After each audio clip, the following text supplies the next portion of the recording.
As you can see, this webinar I had called out basically to explain you, all of you, that how can we edit our STL file, basic editing, not the advanced one, how we can do the edit for our STL files inside Autodesk Fusion 360.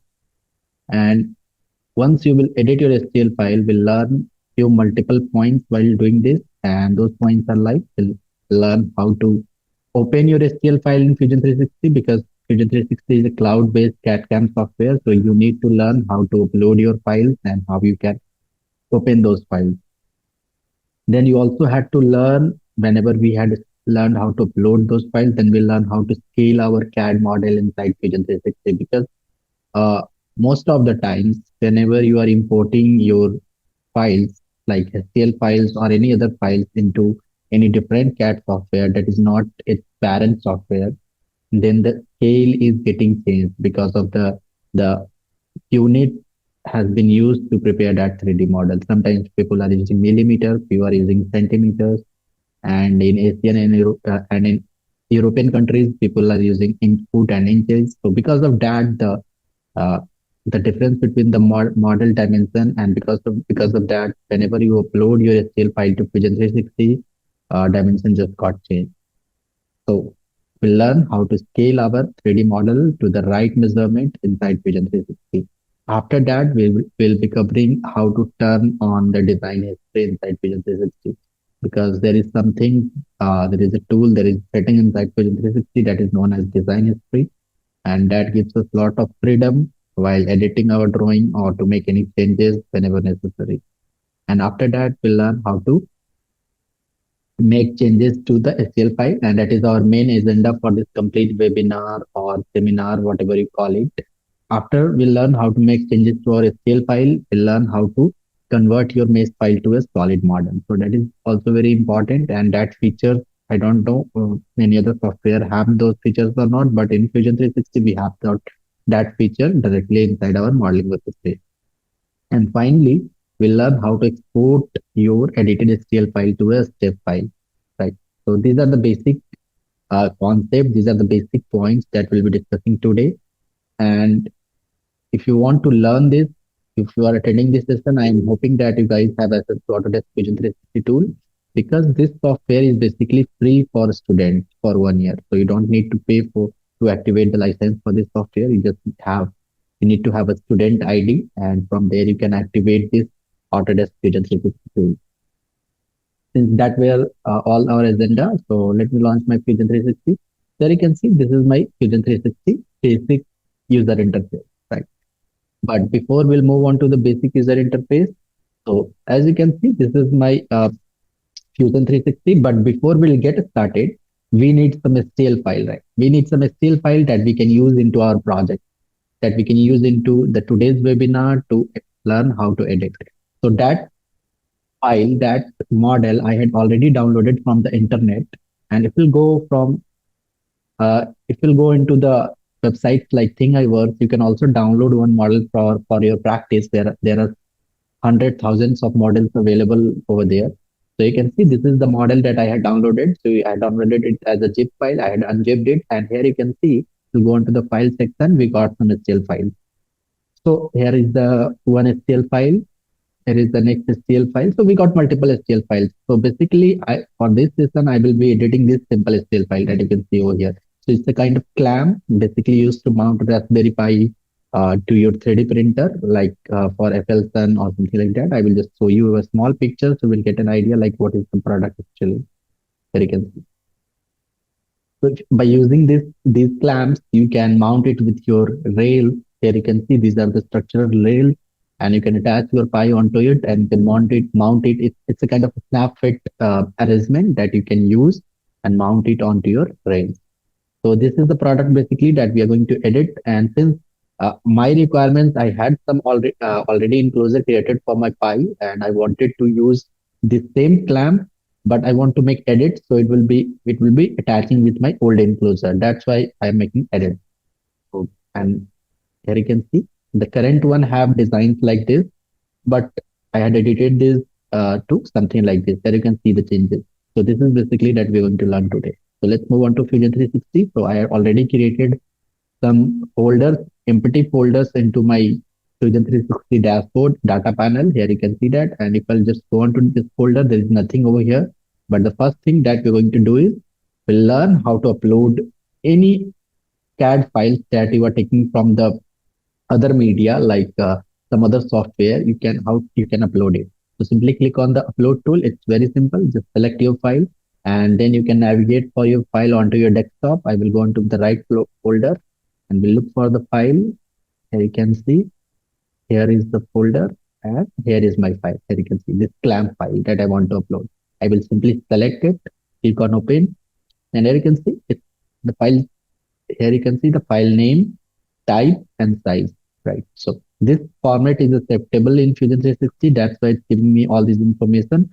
I will simply click on upload, and it will take few seconds because I told you Fusion 360 is a cloud-based CAD/CAM software. So everything, every step that you are doing is like on the internet. It's not like happening live onto your hardware. It's everything onto the internet, onto the cloud. So it depends how long it will take to upload. It's completely dependent onto your internet connection that you are using.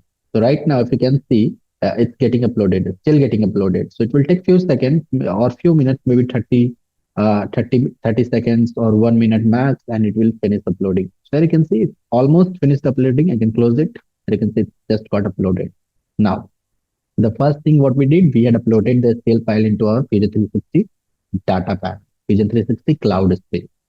Now, the next thing, we'll save this file, right? We'll save because this is very important. Whenever you are starting to design something, first thing I always recommend, there are few things that I always recommend in the beginning is to save your file, because after doing some work and if somehow if you are losing your work, it's a waste of time. So it's really very important in the beginning, develop a practice to save your files.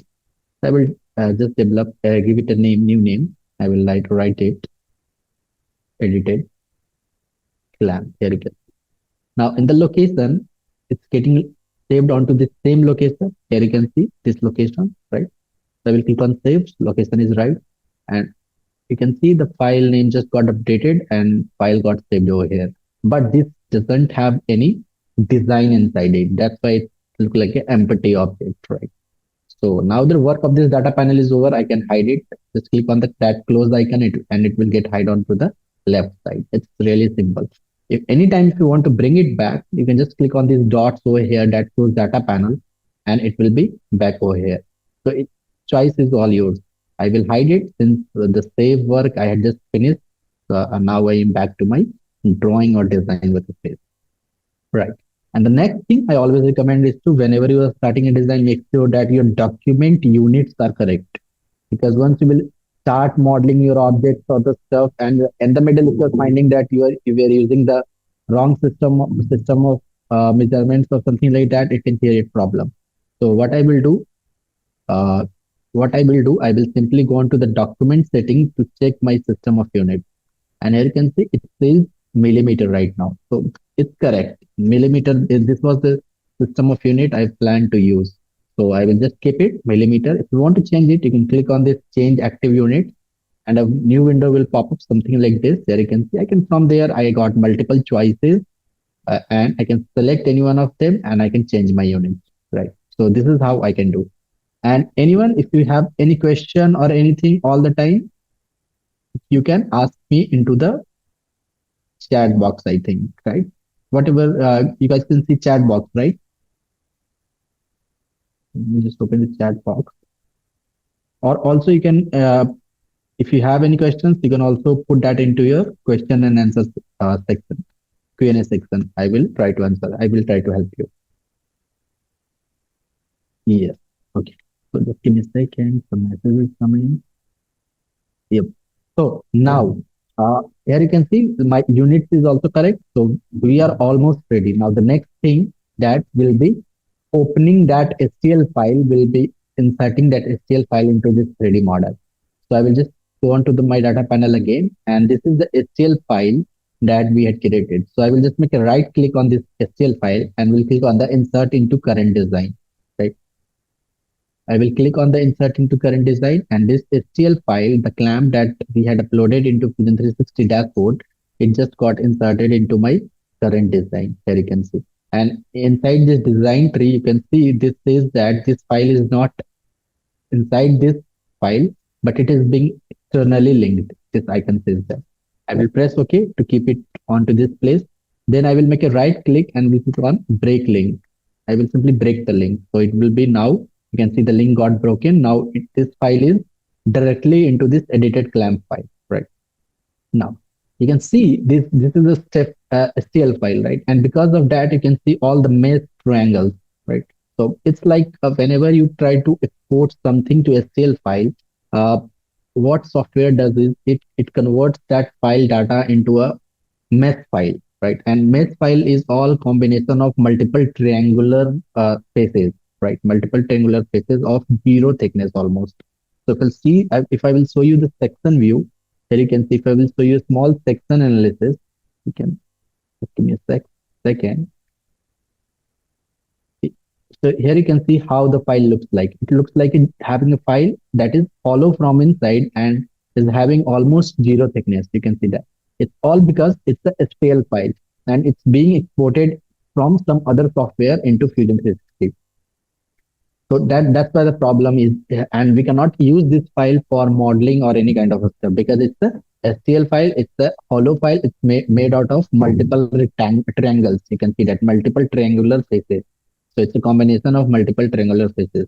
So this is the problem is, and we cannot use this file for direct editing. So the first thing that we had to do, we had to check the whether the size is correct or not, right? So we can check that. We will go on to the inspect panel, and from this point to this point, I will just simply check from this point to this point.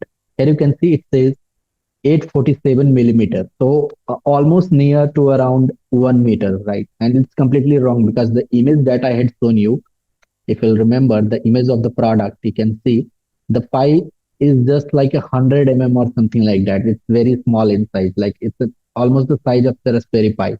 So it definitely explains that whatever the file that we had imported into Fusion 360 is almost tenth of the unit, right? It's almost 10 times bigger than the our existing file. So maybe someone has created this file into centimeter or some other units. I don't know. But whenever we had imported this into Fusion 360, it got scaled by 10 times. And that you can also verify from the source where you had downloaded the link. So you can see this is the place from where I had downloaded this file from this Thingiverse website. It's the platform from where you can download all the free STL files, right? So if we'll go on to the bottom and we'll try to see the details about the files, if we can find it, let me just check.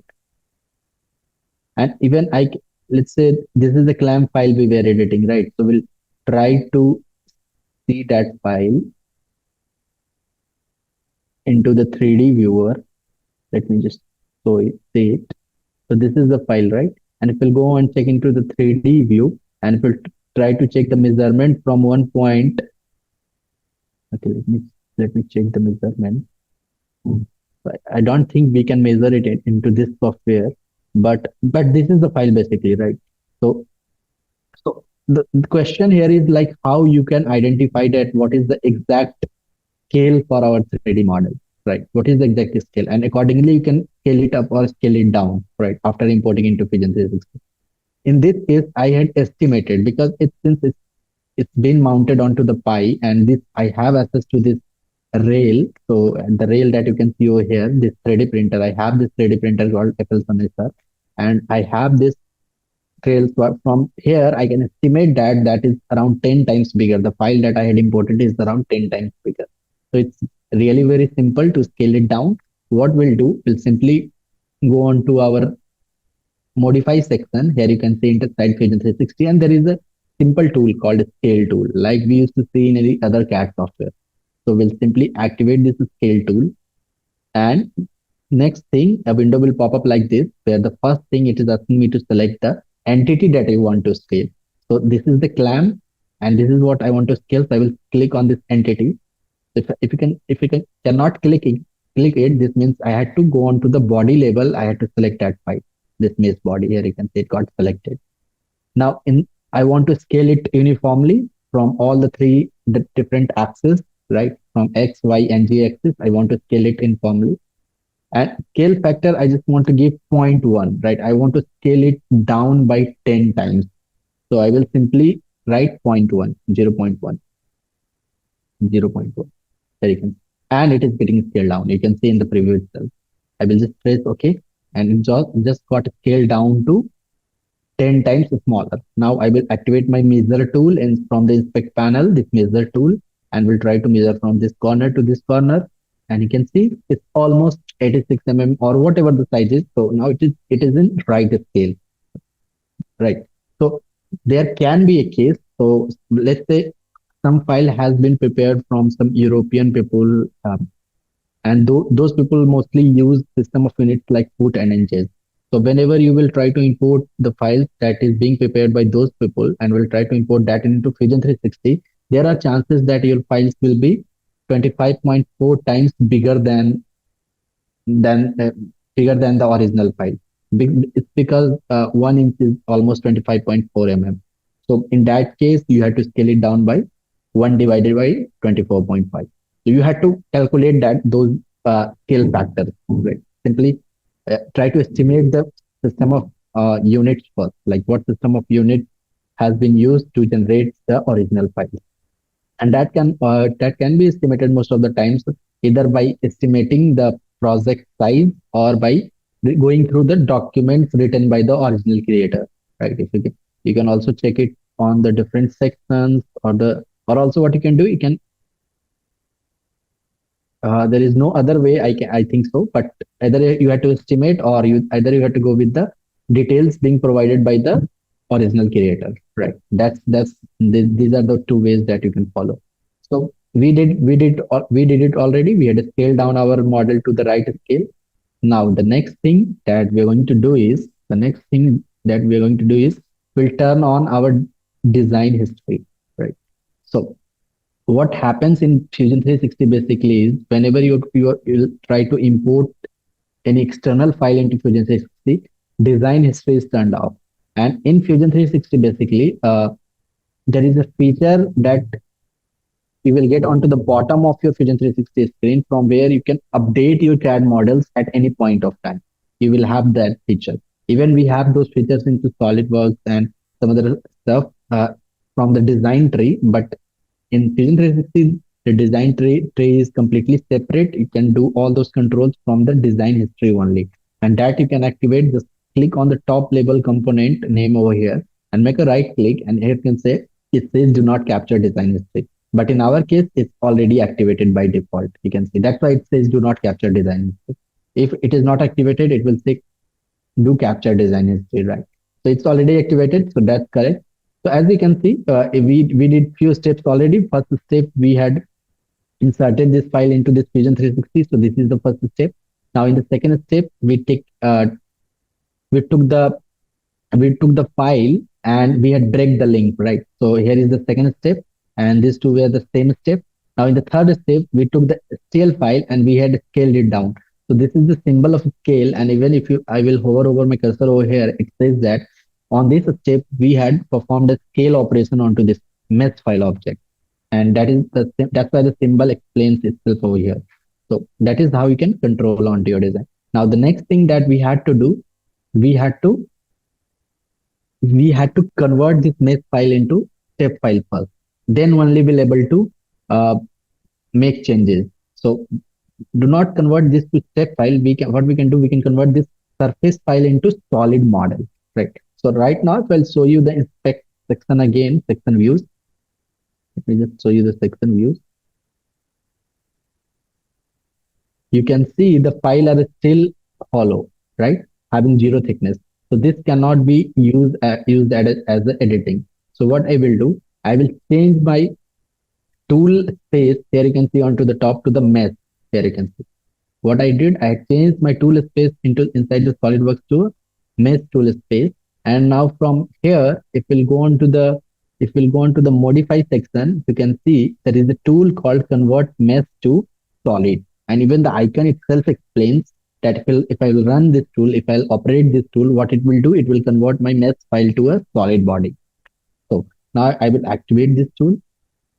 First thing, it is asking me to select the object that I want to convert to a solid body. So from here, I will simply select the complete pod. So you can see it got selected, body got selected.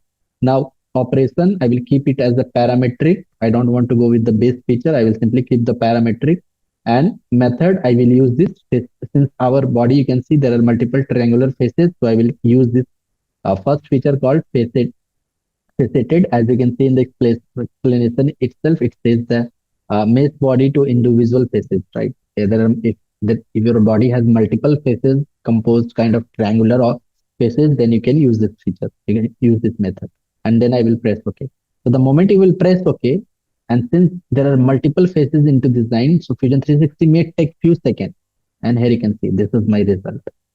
In this final result, still I can see those faces, but my object is now solid. And you can see it just changed his color, right?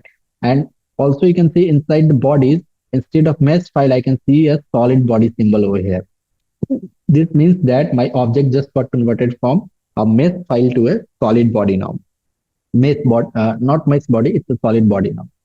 So it just got converted. And in the design history itself, you can see onto the bottom, a step got recorded where we had converted this mesh file to a solid body. So all the time we had that freedom, like if you want to convert it back to a mesh file, we can delete this and it will get converted back to the original file. Okay, so let me take a small question over here. So Pranav Patil is asking, like, is there any feature loss while conversion STL to solid? Also, is there any restriction on conversion to complex? Yes, it's definitely a restriction because the Fusion 360 basically is the parametric CAD modeling software, right? It's basically used for the engineering and product development industry. So what happened is they had provided some limitation with the number of triangular faces existed into your STL file. So if these triangular faces are much higher, like if I try to import some bigger STL file, it will not be converted to a step file. The software will fail. It will give you the warning or whatever, but software will not be able to perform this operation called convert mesh to solid. It's because this software has limitation, and most of the software available in the industry has this limitation because whenever you convert your STL file to a solid model, there are multiple areas that for example, you can see this area here. There are so many faces. So the number of vertices, the number of corner points, the number of faces are much higher. And because of that, some software just fails in calculating all those values, like to get a solid object from as a result of those faces. So that's why there are some limitations definitely, and you cannot perform this operation on all kind of objects. But basically, while converting objects like a simple CAD model or clamp or screws or parametric models, at least this will be possible. But when you will try to convert some STL file that is being exported from the games or like any characters or the stuff like that, and if you try to export that to a step file, it will not be possible. It will fail for definitely. So that's the limitation. It's a good question, I will say. So I hope you got your answer. So there is the limitation, guys. And now you can see this is what we got. And we'll try to see the section view now. We'll go into the inspect panel. We'll activate the section analysis. And if we'll try to see the section, you can see my body is just solid. You can see inside it's completely solid, right? So now I am ready to make any edits onto this. So I will just press escape to come out of the section. Now, what I wanted to do over here is I wanted to remove this this area that you can see over here, and I wanted to make it simple straight and little bit much longer, right? So for that, what I will do, I had to delete this. So we cannot simply select object and will delete, because there you can see there are multiple faces, and if you try to select each faces one by one, something like this, it is going to take lots of time, right? It's not a good idea. So what I will do, there and there are ways you can select it, but since you can see these faces are really very fine, but so it by accidentally we can delete something that is not supposed to be deleted, right? So what I will do over here, first I had to activate this component clamp. So I will activate this clamp component at the component label. So it just got activated and is ready to make edit. Now I will move on to my solid workspace because now my object is complete solid. Now we can do whatever we want. So now since my object is completely solid, just give me a second, I did something wrong. Give me a second, guys. Yep. So since my object is completely solid, what I will do, I will activate my create sketch tool from over here, right? I will click on this face, in this flat face. Either you can select this triangular face, but this is a flat face, right? And if you see it from the top, I mean from the front, you can see this is the face that we wanted to edit, right? And both the faces on the same label, I will say. So what I will do, I will activate my create a sketch tool, will select this face as a sketch face or the plane to create a sketch. There you can see, I will click on this capture position. So here is my this face is just got activated to create any sketch. And again, I'm repeating, guys, if you have any questions, just put it onto the Q&A section. I will try to answer them. And if you want to see this all these recordings later, while this event is over, you will have access to these recordings onto the same link or also onto the uh, dashboard, right? Also onto the my personal YouTube channel. So you can from there you can have access. You can watch it later. So you can see since I had just started this plane to create a sketch, now what I will do, instead of creating any sketch using the sketch entities, what I will do, I will go into the create panel. I will activate this tool called project. So the same tool, if you are a SolidWorks user, if there is a tool called project entities or convert entities, so the same tool, same thing that using this tool you can do this project tool. So I activated the tool, then I will simply select all those faces. Or what we can do, instead of creating all these faces, I can simply first will go on to the normal for that onto that face. I will just select the face, will go on normal to that. I will simply activate the rectangle tool, center rectangle tool. Here you can see this center rectangle tool. I will try to create a rectangle like this, little bit bigger from the shape that you can see over here onto both the areas, something like this, little bit bigger, that is covering the this complete face, right? Now you can simply click on the finish sketch, then we'll activate this extrude tool, right? And we'll select all these profiles, right? You can see. Now, instead of extruding towards this direction, right? If I extrude towards this direction, it will add some volume to my model. No, I don't want to do this. I want to reduce some volume. So I will extrude it up to this face. So I had to simply click on this face and it will get extruded up to that face. There you can see, something like this. And in Fusion 360, basically, you don't have two different tools like we used to have in SolidWorks. We have extrude and extrude cut. We don't have two different tools.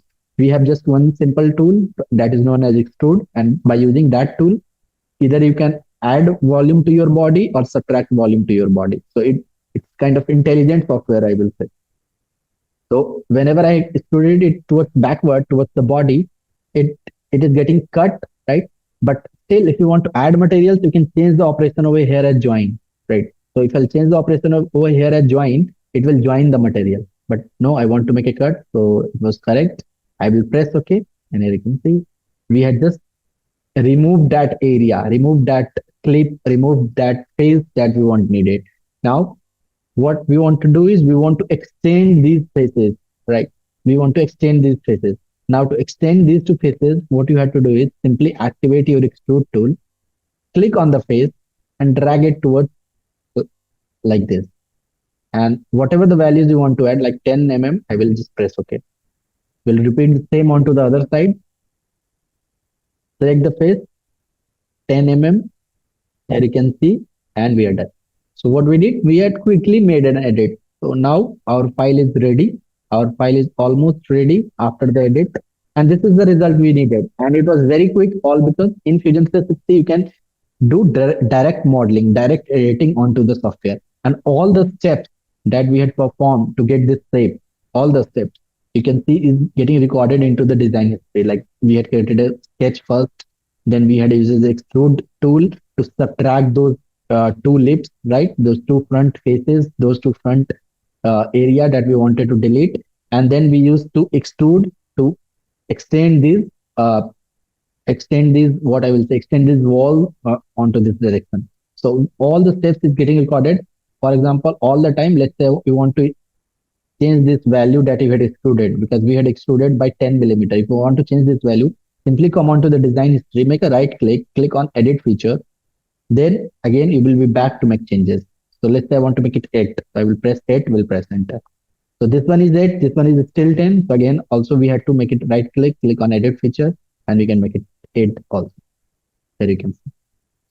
So if you don't want to do them separately, what you can do, just make a right click, click on edit feature, and here you can see whenever I had extended this object over here, and there is this value called 8 mm, and a variable assigned to it. Whenever you will move your cursor onto the numbers, you can see the variable assigned to it is D4, right?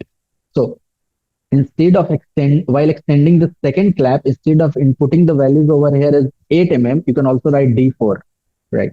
And press enter. So what happened is that whatever the values we had extended over here, the same value just got assigned to the other wall also.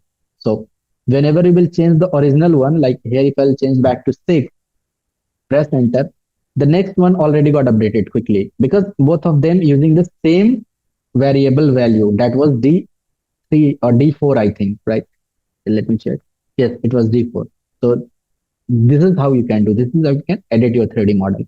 And whenever you are done with editing, what you can do next is, let's say we are done with editing, we are happy with the result, and we want to test it, we want to 3D print it. So again, we need STL files, right? So what you can do, just expand your component, go onto the body label, make a right click onto your body. Here you can see this is my body. And from here, you got an option called save as a mesh. So this option is basically to export it as a STL file. In Fusion 360, we don't call it STL file. At this stage, we call it mesh file. So we'll click on save as a mesh.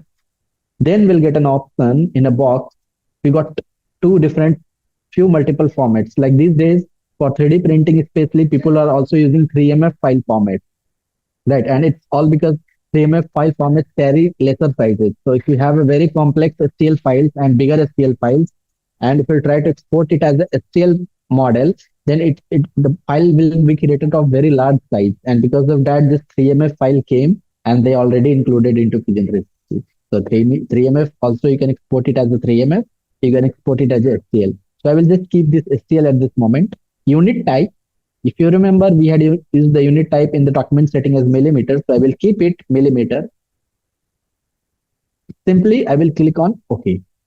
And then I will get an option where I want to save this STL file. So yes, onto the same location, I will click on save. So it is getting saved. So if you go onto my folder, into the file, here you can see, this is we'll be able to see our edited STL file. Just let me find the file where we had saved file. Okay. Okay, let me check whether where we had saved it. We'll again do the process again, and we'll try to see the location carefully. So here is the location, you can see. And if we go on to here, so we had saved this into, okay, we had saved it as a mesh body name. So we'll change the file name. Let's write it edited STL, right? And we'll click on save. So it is getting saved. And here you can see edited STL. Yes, it just got updated onto the folder. And here you can see our new one just got edited. And this was the original one, right? This, not this one. This was the original one, right? You can see something like this. And this is now my edited STL file, something like this. So this is how you can do it. It was really very simple. Also, if you want to save it as a step file, just go on to the top level over here onto the file section. And from here, you got an option to export. Click on the export. And from in the file type, you can simply go onto the step file type. You can select the step file type. Then click on these dots over here to specify the location where you want to save. Let's say I want to save it onto, again, the same folder. So we'll go onto the folder, Autodesk Academy.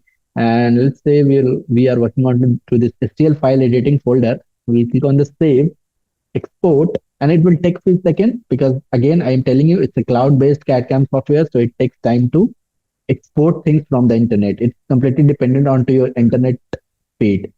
There you can see it just got exported, just edited clamp step file. So this is how you can export it as a CL file and step file. So these are the two things you learn. Now let me check if we are missing anything. No. So these were the all the agenda for the today, guys. And in the Q&A section in the chat box, you can let me know if it was helpful and if you had learned something new into this session. Otherwise, we'll keep doing this, doing sessions like this, and we'll see you in the next session, guys. Whenever we'll have, you will be getting the updates on your email. So thank you so much for joining. And again, I'm repeating all these recordings and his content will be available onto my YouTube channel also onto the same link from there you had registered for this event. So see you guys next time. Thank you so much for attending and learning with me.